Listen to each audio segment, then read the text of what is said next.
Hi everyone, my name is Khurshid Batliwala and I hold a master's degree in mathematics from IIT Bombay. I have always been fascinated by the skies.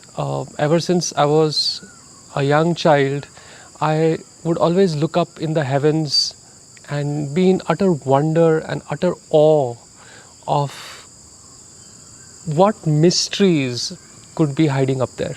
I still remember my first time when I got a chance to look at some stars. It was in the Orion with a really good telescope, and I was wonderstruck by the amount of stars that were there. They, it was like a Christmas tree had lit up. After I finished my master's degree in maths, I chose the unconventional career, at least back then, of becoming a teacher of meditation and yoga. And I have been associated with the Art of Living Foundation, and I have been teaching courses on meditation, courses on pranayam and yoga for the last 27 years. Where astronomy seems to be the science of going outside, meditation is the science of going inside. There is quite an adventure waiting for us inside as well. I used to often wonder what the ancient people would have thought when they saw so many stars in the sky, when they saw the planets, when they saw the moon. They must have made some amazing stories, and their imaginations could have taken them on many flights of fancy. I was amazed at how mistaken I was about what I thought ancient India knew about astronomy. As a teacher of meditation, has been my privilege to meet many experts on this field. And what I'm going to tell you is just a little bit of what I learned from them, just a few glimpses of what ancient India really knew that hopefully might pique your interest. For a very long time, everybody assumed that the earth was flat. The concept that our planet was round is first mentioned around the 5th century BC by the Greek astronomers and scientists. If you check out the Sanskrit word for the earth, it is Bhugol. Bhu is Bhumi, the earth. Gol is round. Sanskrit is a language which people date to be even 7, 8, 10,000 years old, maybe even older. It stretches back into antiquity. And the word that we had for the earth, which was known to every little child in this country, was Bhugol. It was a widely known fact that the earth was round by the very nomenclature. The other word for the earth is Jagat. Jagat is jiski gati hai, that which moves. So the earth was never considered to be stationary. We always knew that the earth was moving. The Sanskrit term to describe the solar system is Surya Mallika. Surya meaning the sun, Mallika meaning garland. So we knew way back that the sun was in the center and the planets were moving like a garland around the sun. Even if you look at the Navgraha statues that are there in all the ancient temples of India, you will see that the sun is kept in the middle. We had already a heliocentric view of the solar system. On a full moon night, if you ever gaze at the serene beauty of the moon, the one thing that you will conclude is it's white, isn't it? The moon is white.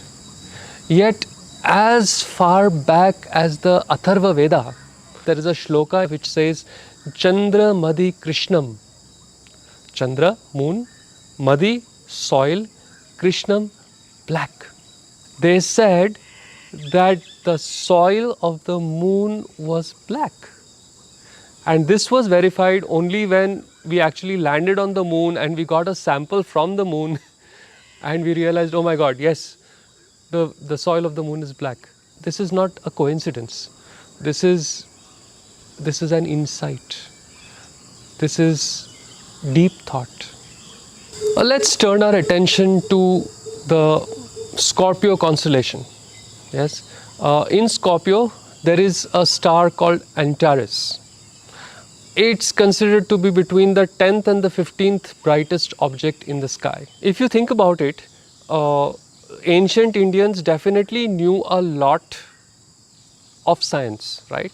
So if something is not so bright, it would not be much of a stretch of an imagination to conclude that it is much smaller than the more brighter objects in the sky, isn't it? So now Antares is the 10th to the 15th brightest object in the sky, yet it has been named Jeshta by our ancients. Jeshta means the oldest one, the biggest one. Indeed, Antares is one of the biggest objects in the sky of what we know. It is 12 times the size of the sun, and if Antares was put in our solar system, its size would be somewhere in between the orbits of Mars and Jupiter. It is really, really, really big. How our ancient people concluded that it was so big is something that we can only wonder about. When I was in the 7th or 8th standard, I remember being asked a question, which star is closest to the earth? And the answer my professor expected from me was, of course, Proxima Centauri. I surprised him by saying, it's the sun. But yes, the sun is a star which we kind of take for granted and we call it the sun. And the next closest star to us is in the Centaurus constellation, and it's called Proxima Centauri. Proxima Centauri is approximately 4.2 something light years away from the Earth. Do you know what our ancients called Proxima Centauri? Mitra. Mitra means the one who is close. Is that a coincidence again that they named the closest star Mitra? Right? This also shows that they knew the difference between planets and stars. Here is the modern value of the speed of light. Now just listen to this shloka. तथा च स्मर्यता योजनानां सहस्रम् द्वे द्वेशते द्वे च योजने एकेन निमेष अर्धेन क्रममाना नमोस्तुते.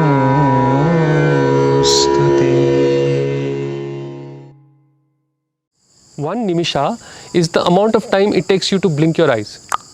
One nimisha.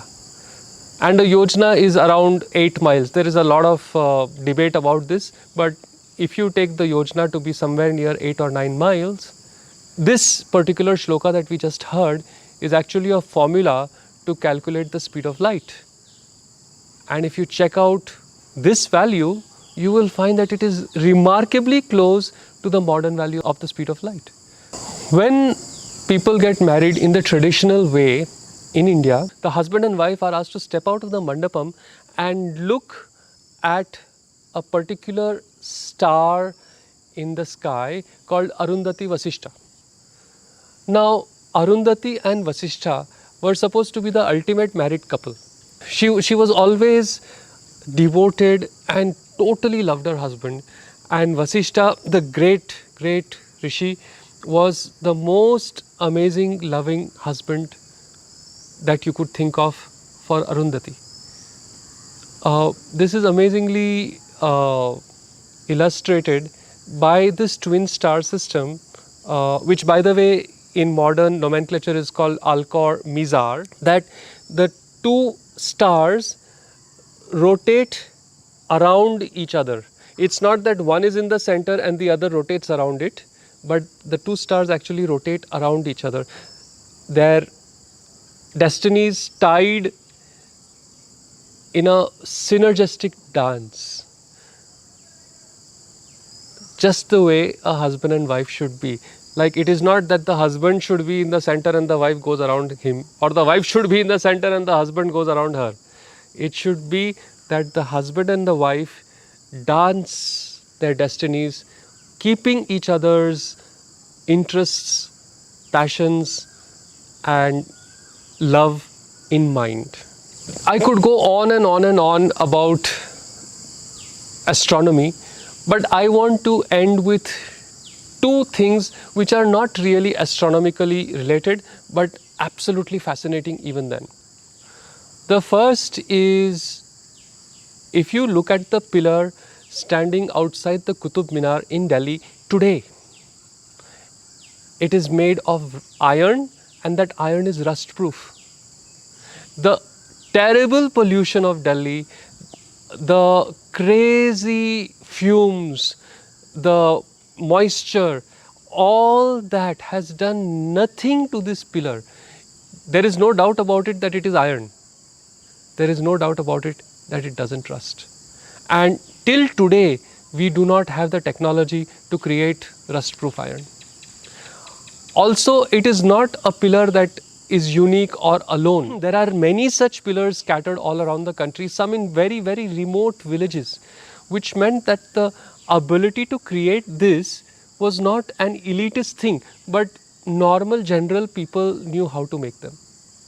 So, rust-proof iron would be a dream, and that dream had been realized a long time ago in this country, and we have still not figured out how to make it.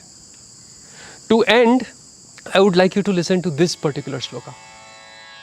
Gopi bhagya madhuvrata shringi shodadhi sandhiga khala jivita khatava galahala rasandhara. As you can see from the translation, it is one of those many shlokas that are there in the praise of Lord Krishna. But there is a secret here. If you take ka, ta, pha and replace them by 1 and so on as is shown in this table, then this particular shloka is actually the encoded value of pi up to 31 decimal places. You know, the first time I saw this, it really blew my mind. These guys knew how to do encoding. These guys knew the value of pi. These guys did this in a form of a devotional poem, a shloka. I had goose pimples when I first heard about the Katapayadi Sankhya, as it is called. If you are wondering how our ancient people knew all this, my pet theory is it's because they meditated. You know, India, I guess, is the only civilization in which science and spirituality were never at loggerheads with each other. In fact, all our scientists were saints. They knew to go outside, you also have to go inside. And this is, I guess, one of the most important messages that ancient India has for India today and the world in general. I hope you will also consider going a little inside as you continue to explore the mysteries and beauty of the outside. Thank you very much.